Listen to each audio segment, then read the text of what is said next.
Hi guys, David Maxwell here again.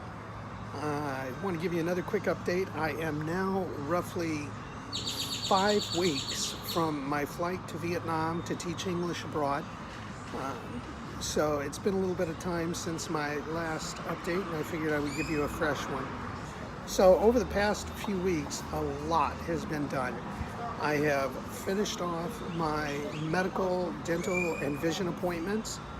I've ordered ample supplies of my medication and my contact lenses. I have completed all of the required documents for travel. I've booked my flight. I paid my deposit for my TESOL course to teach English abroad. I have done extensive research on where I will stay my first few days when I arrive in country before class begins. My particular class, as I've mentioned before, provides accommodations once the class begins, but I wanted to arrive a little bit early to give myself some time to acclimatize and see the main parts of the city before heading off to the course. So I've given myself 10 full days before class begins. Class starts on July 23rd, and I arrive on July 13th. So I'll have 10 days to acclimatize. But on the note of adjusting to the new time zone and everything, for me in my case in Vietnam, it's 12 hours ahead of the US. So that's a pretty big adjustment. So what I'm doing now for my last 5 weeks here is I'm setting an alarm and waking up 15 minutes early every day and trying to go to bed about 15 minutes early every night. So by the time I fly, I'll pretty much already be on the proper sleep schedule. That's going to make the transition that much easier. So let's see, what else have I taken care of? On the packing issue, I've decided to go with 2 bags, one carry-on with all of my really important critical items, my electronics, my identification, all my documentation, all of that will be in my carry-on. And then my second bag will be basically my clothing and non-essential items. And the reason for that is I've heard a lot of horror stories with checked baggage being lost or stolen or having items stolen out of it. So I'm going to try very hard to keep non-critical items in my checked luggage. On that note, just in case it is lost or stolen, I'm going to keep a change of clothes, a light change of clothes, in my carry-on. And that way, if there's a delay or it's lost, stolen, or whatever the case may be with my checked-in, at least I'll have one change of clothes to get me through until I can do some shopping once I arrive in Vietnam to replace some of the clothing. Also, I highly recommend that you get traveler's insurance. It's not that expensive. In my case, I want to say it's about $150 for some pretty good coverage for the first month. And, you know, that includes lost or stolen or damaged items in my luggage. So that can quickly and easily be replaced. And that alone, should anything happen, would more than cover the cost of the insurance. But the insurance also covers things like delays in flight or cancellations in the trip or problems with the flight, things such as hotel stays during delays. It covers medical emergencies. If something should happen to me, if I should get injured, a slip and fall, anything else, it covers those sorts of issues. So highly recommend that you look into getting the traveler's insurance. At least for a couple of weeks, covering your trip and your initial stay. So anyway, yeah, I've gotten pretty much everything that I wanted to get done by now, I've gotten done. And again, for those of you who haven't watched before, I made the decision to do this, to teach English abroad, roughly 5 months ago. And I gave myself about 3 months to do all the research and deciding where I would go and what school I would attend for certification, because you do need a certification in order to teach English abroad. And so I spent about 3 months doing all the research, and then I afforded myself about 3 months before my flight out, once I had made a decision on location and school. And I have found that that is just about right. So if you're considering doing this as a career change or a career path, then I highly recommend you afford yourself roughly the same amount of time, about 6 months from start to travel. And I say that because now, sitting here roughly, as I said, 5 weeks from my flight, I am all but done with everything that I needed to do. My FBI background check is done. I had to reorder a copy of my birth certificate. I had to order copies of my diplomas from universities, copies of transcripts from universities. I've ordered and received all or most of those things at this point. You have to go through the visa process. I got that taken care of. There's so many steps. Like I mentioned before, medically, I made appointments to have my vision checked, dental appointments, all sorts of medical evaluations, full testings, to make sure that I was going to be completely prepared to go beforehand. And a lot of those appointments require follow-ups, so you have to consider that when you're scheduling appointments like that, medical appointments, some doctors can be booked 3-4 weeks out, and then once you do see them, it may take a couple of weeks to get results, and then it may take a couple more weeks before they're ready to see you again for a follow-up.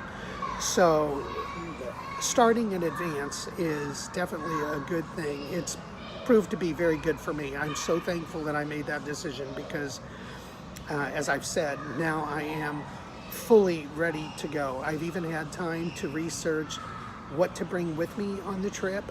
I am packing light so that it's easier to be portable. Of course, I had to do research into, with my particular flight, bag allotment, size, dimensions, weight, things of that nature, and it's given me time to, like I say, research and decide on what I'm going to bring, and not only to do that, but to actually pack those items, check the weight ahead of time, and know whether or not I'm within the limits. So I am pretty much completely ready at this point, and that's a great feeling. Starting to get really excited. About the last thing that I have left to do is make my balance payment to the school that I'll be attending for my TESOL certification. I've already taken care of my, as well as everything else I've mentioned, I've taken care of my financial issues. I ended up having to transfer my direct deposits to a different banking institution.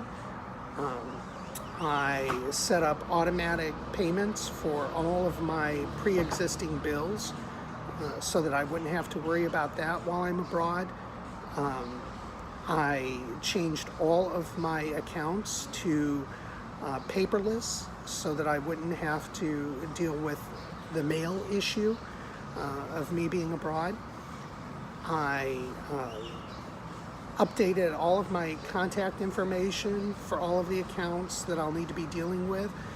I updated all of my websites to have the password set so that I can easily access all of those accounts when abroad from my laptop via Wi-Fi. So yeah, I mean, I've done so much in the last couple of months that it's sort of mind-boggling. But if you did not start ahead of time, if you didn't give yourself ample time, I can see how very easily you could fall behind before you travel and be in a situation where you're either scrambling before you leave, or you leave without things being finished and wind up having to jump through hoops to get those things finished once you're in whatever foreign country you're traveling to. And that can be quite difficult.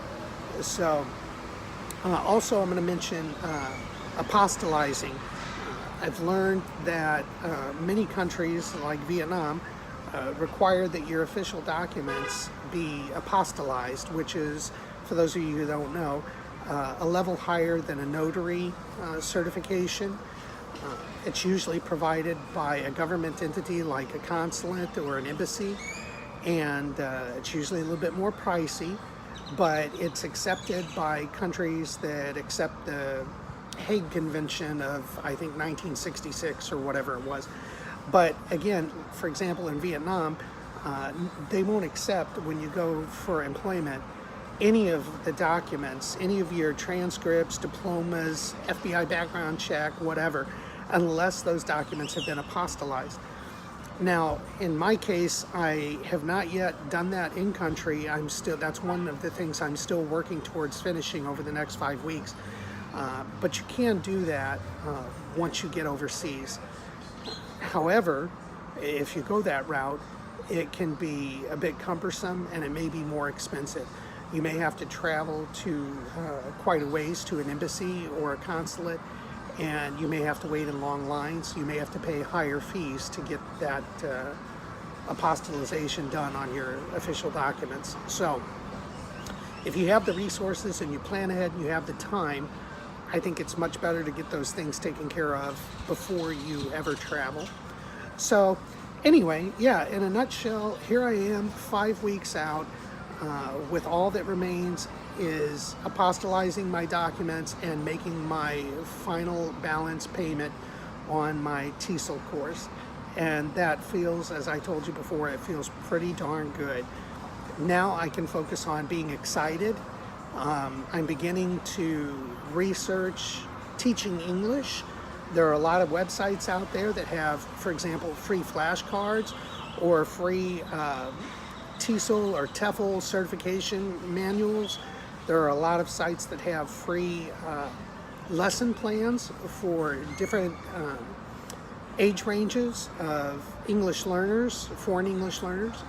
So right now I get to start to work on gathering and reviewing as many of those as I can, which just means I'm going to be that much more prepared when I get to Vietnam.